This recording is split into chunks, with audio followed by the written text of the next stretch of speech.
എൻ്റെ അച്ഛന് ഫോട്ടോ എടുത്ത് അയച്ചു കൊടുക്കുക. ഓർമ്മയുണ്ടോ ഈ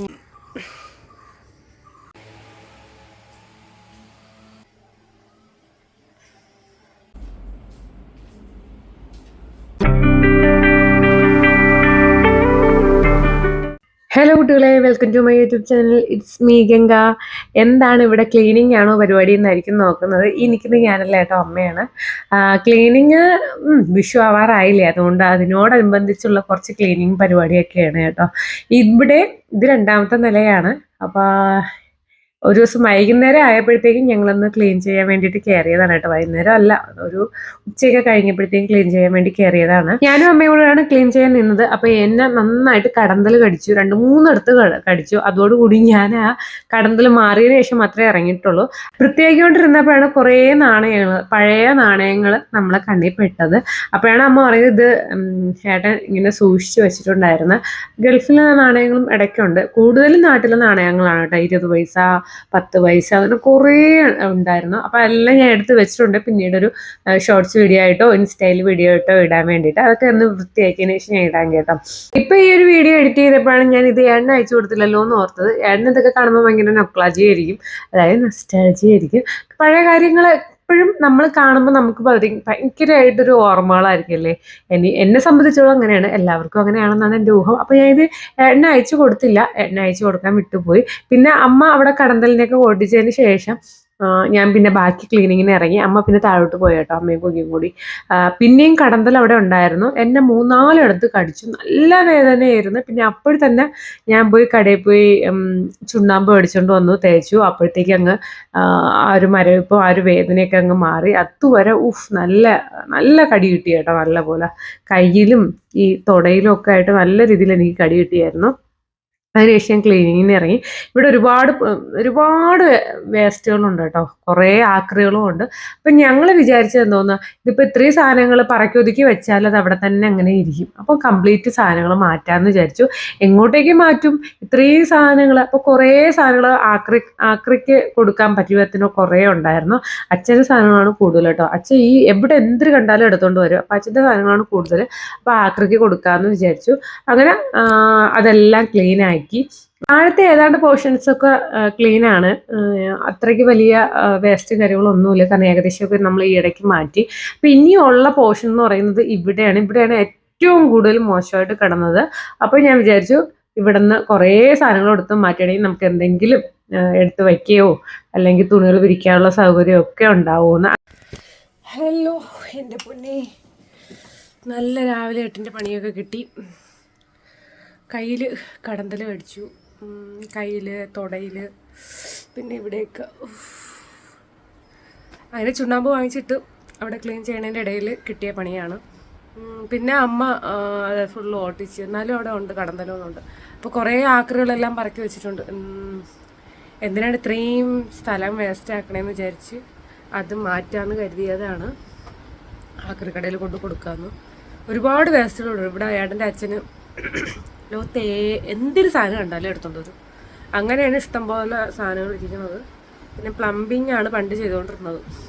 അപ്പം അങ്ങനെ അവിടെ നിന്ന് കിട്ടുന്ന വേസ്റ്റും അങ്ങനെ ഒരുപാടുണ്ടായിരുന്നു. അങ്ങനെ കുറേ ഞാൻ എടുത്ത് മാറ്റി വെച്ച്. ഉപയോഗം ഇല്ലാത്ത സാധനങ്ങളാണ്. പിന്നെ എപ്പോഴെങ്കിലും ഉപയോഗം വരുമെന്ന് കരുതി ഇത്രയും സാധനങ്ങൾ ഇവിടെ വെച്ചിരുന്ന് കഴിഞ്ഞാൽ അത്രയും വേസ്റ്റ് ആവും. പിന്നെ സാധനങ്ങൾ ഒരുപാട് ആക്രി കണക്കിരിക്കണം, കാണുമ്പോഴേ ദേഷ്യം വരും. അപ്പോൾ കുറേ വർഷമായി ആ ഏരിയ ഒന്നും ഒതുക്കാറില്ല. അങ്ങനെ ഇന്ന് ഞാൻ ആ ഏരിയയൊക്കെ ക്ലിയർ ചെയ്തിട്ടുണ്ട്. പിന്നെ ഞാൻ വിചാരിച്ച എൻ്റെ അച്ഛൻ്റെ അച്ഛനെ വിളിക്കാമെന്ന്. അച്ഛനെ വിളിച്ച് അച്ഛൻ ഓട്ടയം കൊണ്ടുവരും, അതിൽ പറക്കിയിട്ട് കൊണ്ട് കൊടുക്കാമെന്ന് വിചാരിച്ചു. എൻ്റെ പൊന്നേ, എൻ്റെ കോലം കണ്ടോ, ഇവിടെ എന്തൊരു ചൂട്. കടയിലിരിക്കുമ്പോൾ ചൂട് അറിയത്തില്ല, ഇവിടെയാണെങ്കിൽ അവിയണം. അപ്പം ബാക്കിയുള്ള പരിപാടികളൂടെ കാണാം. അങ്ങനെ ആ ആക്രികളെല്ലാം പറക്കിക്കൊണ്ടുപോയി. ആ താഴത്തെ നിലയിലും കിടന്ന കുറേ ആക്രികളുണ്ടായിരുന്നു. ഇനിയും ഉണ്ട് കേട്ടോ, ഇനിയും ഉണ്ട്. നമ്മൾ 3-4 ചാക്കിന് ആയിട്ട് എടുത്തു വെച്ചു. അങ്ങനെ എൻ്റെ അച്ഛനെ വിളിച്ചു. അപ്പോൾ അച്ഛൻ ഓട്ടത്തിൽ നിൽക്കുകയായിരുന്നു. അച്ഛൻ പറയുന്നത് വരുന്നു, ഒരു 5 മണിയൊക്കെ കഴിയുമ്പോൾ ഞാൻ വരാമെന്ന് പറഞ്ഞു. അങ്ങനെ മോനൂട്ടനും തയ്യാറെടുത്ത് നിൽക്കുകയാണ് എൻ്റെ കൂടെ ആക്രി കൊടുക്കാൻ വേണ്ടിയിട്ട്. ഇതിൻ്റെ ഇടയിൽ വേറൊരു കാര്യം എന്ന് പറയുന്നത്, വസൂട്ടൻ്റെ കളിപ്പാട്ടങ്ങൾ സഹിതം എടുത്തു വെച്ചിട്ടുള്ളൂ. ഒരു ചാക്ക് കളിപ്പാട്ടങ്ങളുണ്ടായിരുന്നു. അപ്പോൾ അതും കൂടി എടുത്തു വെച്ചു. അങ്ങനെ അച്ഛൻ വന്നു, കുറേ സാധനങ്ങളുണ്ടായിരുന്നു കേട്ടോ. അതിൽ ഒരു ടി വിയും കൂടെ ഉണ്ടായിരുന്നു. വസൂട്ടൻ പണ്ട് എന്തോ ഇറങ്ങി പൊട്ടിച്ച ടി വിയാണ്. അപ്പം അത് ഈ എടുത്തോണ്ട് പോണത് മോനൂട്ടൻ്റെ പഴയ സൈക്കിളാണ് കേട്ടോ. ഇതങ്ങനെ 1 വയസ്സ് ആവുന്നതിന് മുമ്പ്, നടക്കുന്നതിന് മുമ്പുള്ള സൈക്കിളാണ്. അപ്പം പറയുകൊണ്ടിരുന്നത് ടി വിയുടെ കാര്യമാണ്. അപ്പം ടി വി എടുക്കൂല എന്ന് അപ്പുറത്തെ മാമൻ പറഞ്ഞുകൊണ്ട് നമ്മൾ ടി വി എടുത്തില്ല. അപ്പം ടി വി എടുക്കുമായിരുന്നു. പക്ഷെ കുഴപ്പമില്ല, നമുക്ക് അടുത്ത ട്രിപ്പ് എന്തായാലും ആക്രികൾ കാണും. ഇത്രയും ആക്രികളാണ് ഉള്ളത്, ഇത്രയുമാണ് വീട്ടിൽ നിന്ന് മാറ്റാനുള്ളത്. ഇത് ഇത്രയും ഇരിക്കുമ്പോൾ തന്നെ നമുക്ക് അത്രയും സ്ഥലവും വേസ്റ്റ് ആവും. എന്ത് ചെയ്യണമെന്ന് അറിയാനും എന്തിനാണ് ഉപയോഗമില്ലാത്ത സാധനങ്ങൾ ഇരിക്കുന്നത്. എനിക്ക് പണ്ടേ ഇഷ്ടമുള്ള കാര്യമല്ല ഈ ഉപയോഗമില്ലാത്ത സാധനങ്ങൾ വെച്ചുകൊണ്ടിരിക്കുന്നത്. അത് ഞാൻ ഒരാഴ്ച 2 ആഴ്ച അല്ലെങ്കിൽ പോട്ടെ 1 മാസം ആകുമ്പോഴേ ഞാനതങ്ങ് മാറ്റും. അപ്പോൾ പഴയ സാധനങ്ങളൊന്നും പണ്ടോട്ടേ എൻ്റെ കൈകളിൽ കാണാറില്ല. അല്ലെങ്കിൽ അത്രയും പ്രഷ്യസ് എന്ന് പറയുന്നത് ഞാൻ സൂക്ഷിക്കുന്ന എന്തെങ്കിലും ആയിരിക്കും. അപ്പോൾ കുറേയൊക്കെ ഉണ്ടായിരുന്നു, അതൊക്കെ മാറ്റി. മോനൂട്ടനെ കൊണ്ടാണ് കേട്ടോ ആക്രിക്കടയിലോട്ട് പോയത്. ഇത് അത്രയും മസൂട്ടൻ്റെ കളിപ്പാട്ടങ്ങളാണ്. കണ്ടപ്പം മോൻ്റെ മുമ്പ് തന്നെയാണ് ഈ കളിപ്പാട്ടങ്ങൾ തട്ടിയിട്ടത്. അപ്പോൾ മോനൂട്ടന് വിഷമാവുമെന്ന് ഞാൻ വിചാരിച്ചു. എനിക്ക് എന്തായാലും ഫീലായി, കാരണം മോനൂട്ടൻ്റെ മുമ്പ് തന്നെ കളിപ്പാട്ടങ്ങൾ തട്ടിയിട്ടതുകൊണ്ട്. മോനൂട്ടന് യാതൊരു വിധത്തിലുള്ള കുഴപ്പങ്ങളും ഇല്ലായിരുന്നു. അവൻ വിചാരിച്ചു വെച്ചിരുന്ന ഈ പഴയ കളിപ്പാട്ടങ്ങൾ മാറ്റിയിട്ട് അമ്മ എനിക്ക് പുതിയ കളിപ്പാട്ടങ്ങൾ വാങ്ങിച്ചു തരുന്നതാണ്. ആക്രിക്കാരനെ കൊടുത്തു കേട്ടോ. ഇത് വിഷുവിന് 2-3 ദിവസം മുമ്പുള്ള വീഡിയോ ആണ്. അപ്പോൾ അതും കൂടി ഞാൻ ചേർത്താണ് ഇടുന്നത് കേട്ടോ. അങ്ങനെ വിഷുവിൻ്റെ അന്ന് രാവിലെ തന്നെ എണീറ്റു, കണി കണ്ടു. നിങ്ങളെല്ലാവരും കണി കണ്ടു എന്ന് ഞാൻ വിശ്വസിക്കുന്നു. എല്ലാവരും കണി കണ്ട് കാണിരിക്കും. ഏത് കുഞ്ഞു വീട്ടിലെ ആൾക്കാരാണെങ്കിലും ഏത് വലിയ വീട്ടിലെ ആൾക്കാരാണെങ്കിലും ആ ഇന്നത്തെ ദിവസം നല്ല രീതിയിൽ കണി വെച്ചിരിക്കും. ഉള്ളത് കൊണ്ട് ഓണം പോലെ എന്ന് പറയും പോലെ കണി വെച്ചിരിക്കും. അതേപോലെ ഞങ്ങളെ വീട്ടിലും കണി ഒരുക്കി. ചെറിയ രീതിയിലുള്ള കണിയാണ്, എല്ലാ സംഭവങ്ങളും ചേർത്ത് വെച്ചിട്ടുള്ള ഒരു കണിയൊന്നും ആയിരുന്നില്ല. എന്നിരുന്നാലും കുഴപ്പമില്ല, മനസ്സിന് സന്തോഷമാവുന്ന രീതിയിലാണ് നമ്മൾ കണി ഒരുക്കിയത്. പിന്നെ രാവിലെ എണീറ്റു. 5 മണിക്കാണ് എണീറ്റത്. നേരെ കണി കണ്ടതിന് ശേഷം അടുക്കളയിലോട്ട് കയറി ചായ കുടിക്കാൻ വേണ്ടിയിട്ട്. 5 മണിക്ക് എണീക്കാൻ കാരണം എന്ന് പറയുന്നത് യഥാർത്ഥത്തിൽ 6 മണിക്ക് എങ്ങനെ എണീറ്റാൽ മതിയായിരുന്നു.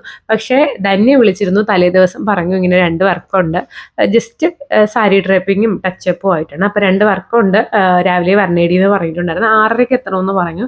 അപ്പം എൻ്റെ പ്ലാനിങ് മൊത്തം തെറ്റി. മോനൂട്ടനെ അമ്പലത്തിൽ വിടണമെന്നൊക്കെയാണ് വിചാരിച്ചത്. അമ്മയ്ക്ക് അമ്പലത്തിൽ പോകണം. അപ്പം അമ്മയുടെ നേരത്തെ പറഞ്ഞിട്ടുണ്ടായിരുന്നു. അപ്പം അമ്മ രാവിലെ എണീറ്റ് അമ്പലത്തിൽ പോയി. എനിക്ക് അമ്പലത്തിൽ പോകാനുള്ള ടൈമൊന്നും കിട്ടിയില്ല. അല്ലെങ്കിൽ വിഷുവിന് അമ്പലത്തിൽ പോയ ചരിത്രമില്ല, അങ്ങനെ പോയിട്ടില്ല എന്നാണ് എൻ്റെ ഒരു ഊഹം. പോയിട്ടില്ല. തിരുവോണത്തിൻ്റെ വിഷുവിനും അങ്ങനെ അമ്പലത്തിൽ പോയിട്ടുള്ളൊരു ഓർമ്മ എനിക്കില്ല. പിന്നെ രാവിലെ ഷോപ്പിൽ പോകണമായിരുന്നു. വർക്ക് ഇവിടെ വെച്ചല്ല, പക്ഷെ കണി ഒരുക്കി വെച്ചിരിക്കുകയായിരുന്നു ഞാൻ തലേദിവസം രാത്രി തന്നെ. അപ്പോൾ ഇവിടെ വിളക്ക് കത്തിക്കണം. വിളക്ക് കത്തിച്ചിട്ട് നേരെ ധന്യയുടെ അടുത്തോട്ട് പോകണം. അവിടുത്തെ പാർലറിലാണ് ഇന്ന് സാരി ഡ്രേപ്പിംഗ് ഉള്ളത് കേട്ടോ. അപ്പോൾ രാവിലെ അവിടെ വന്നു. ഞാൻ തലേ ദിവസം കുറച്ച് ക്ലീനൊക്കെ ചെയ്തു. പക്ഷേ ഹെയർ കട്ടും കാര്യങ്ങളൊക്കെ ഉണ്ടായിരുന്നത് കൊണ്ട് പിന്നെയും വേസ്റ്റ് ഉണ്ടായിരുന്നു. ഞാൻ അവിടെ കുറച്ചുകൂടിയൊക്കെ ക്ലീൻ ചെയ്തതിന് ശേഷം വിളക്കൊക്കെ കത്തിച്ചു. എന്നെ കൊണ്ട് പറ്റുന്ന രീതിയിലൊക്കെ ഞാനാണ് ഈ കണി ഒരുക്കിയത് കേട്ടോ. എന്നെ കൊണ്ട് പറ്റുന്ന രീതിയിലൊക്കെ ഞാൻ കണി ഒരുക്കി വെച്ചിട്ടുണ്ടായിരുന്നു. പിന്നെ നേരെ പോയത് ധന്യയുടെ അടുത്തോട്ടാണ്. അപ്പോൾ അവിടെ നിന്ന് ഒരു കുറച്ച് കിലോമീറ്ററേ ഉള്ളൂ കേട്ടോ. അപ്പോൾ 6:30 എത്തണമെന്ന് പറയുന്നതാണ്. പക്ഷെ ഞാൻ വർക്ക് ചെയ്യുന്ന കടയിൽ നിന്ന് ഇറങ്ങിയപ്പോൾ തന്നെ 6:30 മണിയായി. പിന്നെ ഒരു 10 മിനിറ്റ് കൊണ്ട് തന്നെ ഓടിയെത്തി. അവിടെയും ധന്യയുടെ ഹസ്ബൻഡ് വിളക്കെത്തിക്കാൻ വന്നു. ധന്യയ്ക്കും കുറച്ച് ക്ലീനിങ് പരിപാടിയൊക്കെ ഉണ്ടായിരുന്നു. പിന്നെ നമ്മൾ അവിടെ കുറച്ച് നേരം ഇരുന്നു. കസ്റ്റമർ വരാൻ കുറച്ചുകൂടി ലേറ്റ് ആവുമെന്ന് പറഞ്ഞു, 7 മണിയാവുമെന്ന് പറഞ്ഞു. അപ്പോൾ ഇത് മുമ്പേ ഇറങ്ങിയിരുന്നെങ്കിൽ ഞാൻ ഇത്രയും ഇങ്ങോട്ട് പിടച്ചടിക്കേണ്ടിയിരുന്നു. അങ്ങനെ പിന്നെ അവർ 7 മണിയാവുമെന്ന് പറഞ്ഞതുകൊണ്ട് നമ്മൾ കുറച്ച് തുണയൊക്കെ പറഞ്ഞങ്ങ് ഇരുന്നു കേട്ടോ. ഒരു 7 മണി ആയപ്പോഴത്തേക്ക് തന്നെ അവരൊക്കെ വന്നു. 2 പേർക്ക് സാരി ഡ്രേപ്പിങ്ങും പിന്നെ ജസ്റ്റ് ടച്ചപ്പ്, ഫേസ് ടച്ചപ്പും ഹെയർ സ്റ്റൈലും മാത്രമേ ഉള്ളായിരുന്നു. അതെല്ലാം കഴിയാനിടയിലുള്ള വീഡിയോസൊന്നും എനിക്ക് എടുക്കാൻ പറ്റില്ല. അപ്പോൾ അതെല്ലാം കഴിഞ്ഞ് അവരിറങ്ങി. വലിയ രീതിയിലായിട്ടൊന്നും ഇല്ലെന്നുണ്ട്, ജസ്റ്റ് ഒന്ന് ഫേസ് ഒന്ന് ടച്ച് ചെയ്യുക. കാരണം ഇതൊക്കെ ഒരു ഗ്രാമപ്രദേശമാണ്. അപ്പോൾ ഇവിടെ നമുക്ക് ഒരുപാട് ഇട്ടിട്ടൊന്നും ചെയ്യാൻ പറ്റില്ല. അപ്പോൾ ആൾക്കാരുടെ ഇഷ്ടത്തിനനുസരിച്ച് ചെയ്യാൻ പറ്റത്തുള്ളൂ. പിന്നെ ഹെയറും ജസ്റ്റ് ഒന്ന് ഇതാക്കിയതേ ഉള്ളൂ. ആ ഒരു ടെക്സ്ചർ ചേഞ്ച് ചെയ്ത് ഫ്രണ്ട് ഒന്ന് ഇതാക്കിയിട്ടേ ഉള്ളൂ. അത് കഴിഞ്ഞ് വർക്കൊക്കെ കഴിഞ്ഞു. ഞാൻ ഇറങ്ങി. അപ്പോൾ അവൾക്ക് ധന്യയ്ക്ക് ഒരു ഫേഷ്യൽ വന്നിട്ടുണ്ടായിരുന്നു. അപ്പോൾ ധന്യ അതിലോട്ട് പിന്നെ ബിസിയായി. ഞാൻ തിരിച്ച് വീട്ടിൽ വന്നു, കാപ്പിയൊക്കെ കുടിച്ചു. നല്ല രീതിയിൽ വിശക്കുന്നുണ്ടായിരുന്നു. അപ്പോൾ മോനൂട്ടൻ നേരത്തെ എണീറ്റു. ഞാൻ കൂടെ ഇല്ലായിരുന്നല്ലോ. അപ്പോൾ അമ്മയാണ് കണിയൊക്കെ വിളിച്ച് കാണിച്ചു കൊടുത്തത്. വലിയ രീതിയിൽ കരയാതെയൊക്കെ എണീറ്റു എന്ന് പറയുന്നുണ്ടായിരുന്നു. പിന്നെ വസൂട്ടൻ്റെ അപ്പൂപ്പൻ ഡ്രസ്സും കുറേ സ്വീറ്റ്സും ബേക്കറി ഐറ്റംസ് ഒക്കെ വാങ്ങിച്ചു കൊടുത്തു. യഥാർത്ഥത്തിൽ ബേക്കറി ഐറ്റംസിനോട് എനിക്കിപ്പോൾ വലിയ സത്യം പറയുകയാണെങ്കിൽ ഞാൻ ഇപ്പോൾ വീട്ടിലത്തേക്ക് അങ്ങനെ ബേക്കറി ഐറ്റംസ് വാങ്ങാറില്ല. അഥവാ ആ ബേക്കറി ഐറ്റംസിന് ഞാൻ എന്തെങ്കിലും ഫ്രൂട്ട്സോ അങ്ങനെ എന്തെങ്കിലും എവിടെയെങ്കിലും നോക്കിയാൽ വാങ്ങിക്കത്തുള്ളൂ. അപ്പോൾ ഇങ്ങനെ ബേക്കറി ഐറ്റംസ് വാങ്ങിച്ചുകൊണ്ട് വരുമ്പോഴത്തേക്കും ഞാൻ വഴക്ക് പറയും.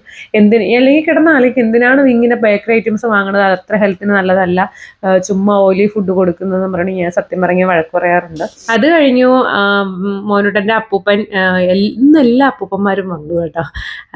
എൻ്റെ അച്ഛൻ വന്നിട്ടുണ്ടായിരുന്നു, അതുപോലെ തന്നെ മണിയപ്പൂപ്പൻ, അതായത് മണിയപ്പൂപ്പൻ എന്നാണ് മാമനെ വിളിക്കുന്നത്, അമ്മയുടെ സഹോദരനെ വിളിക്കുന്നത് കേട്ടോ, മണിയപ്പൂപ്പൻ. അങ്ങനെ മോനുട്ടൻ എല്ലാവരെയും വിളിച്ചുകൊണ്ടൊന്ന് കാണിക്കുന്നുണ്ടായിരുന്നു. ഇന്ന് ഇവിടെ എത്ര അപ്പൂപ്പന്മാരുണ്ട്, 1 2 3 4 എന്നൊക്കെ പറഞ്ഞുകൊണ്ട് കാണിക്കുന്നുണ്ടായിരുന്നു. പിന്നെ എല്ലാവരും കൈനീട്ടമൊക്കെ കൊടുത്തു. എനിക്ക് പിന്നെ വലിയ രീതിയിൽ വീഡിയോസൊന്നും എടുക്കാൻ പറ്റില്ല, വിശന്നിരുന്ന് കഴിച്ചതുകൊണ്ട് നല്ല ക്ഷീണം ഉണ്ടായിരുന്നു. പിന്നെ ഈ ഇടയായിട്ട് ഇച്ചിരി തലർക്കൊക്കെ ഉണ്ട് കേട്ടോ, BP ലോ ആണെന്ന് തോന്നുന്നു. പിന്നെ അച്ഛൻ മോനൂട്ടന് കൈനീട്ടം കൊടുത്തു, ഞാനും കൊടുത്തായിരുന്നു കേട്ടോ. അപ്പോൾ അതിൻ്റെ ഒന്നും വീഡിയോ എനിക്ക് എടുക്കാനേ പറ്റിയില്ല. അത് കഴിഞ്ഞ് മോനൂട്ടൻ എന്തൊക്കെയോ പറഞ്ഞൊക്കെയാണ് ആ പൈസ വാങ്ങിച്ചത്. പൈസ വാങ്ങിച്ച് തട്ടത്തിൽ കൊണ്ടുവന്ന് ഇട്ടു. എനിക്കിന്ന് ജോലിക്ക് പോകണം, ജോലിക്ക് പോകാതിരിക്കാൻ പറ്റത്തില്ല. ഒന്നാമത്തെ കാര്യം വിഷുവാണ്, വിഷുവിന് നമുക്ക് പോയേ പറ്റുള്ളൂ. അങ്ങനെ ജോലി സ്ഥലത്തോട്ട് പോകാൻ വേണ്ടിയിട്ട് ഇറങ്ങാൻ നേരത്ത് മോൻ പോണ്ടെന്ന് പറയുന്നുണ്ടായിരുന്നു കേട്ടോ. പക്ഷേ എനിക്ക് പോയാലേ പറ്റുള്ളൂ. അങ്ങനെ ജോലി സ്ഥലത്തോട്ട് വന്നു. ഇവിടെ ഒത്തിരി തിരക്കും കാര്യങ്ങളൊക്കെ ഉണ്ട് വിഷുവായിട്ട്. ഓക്കെ, അപ്പോൾ ഇന്നത്തേക്ക് ഇത്രയേ ഉള്ളൂ. നാളെ വീണ്ടും വരാം. Okay, bye bye, see U.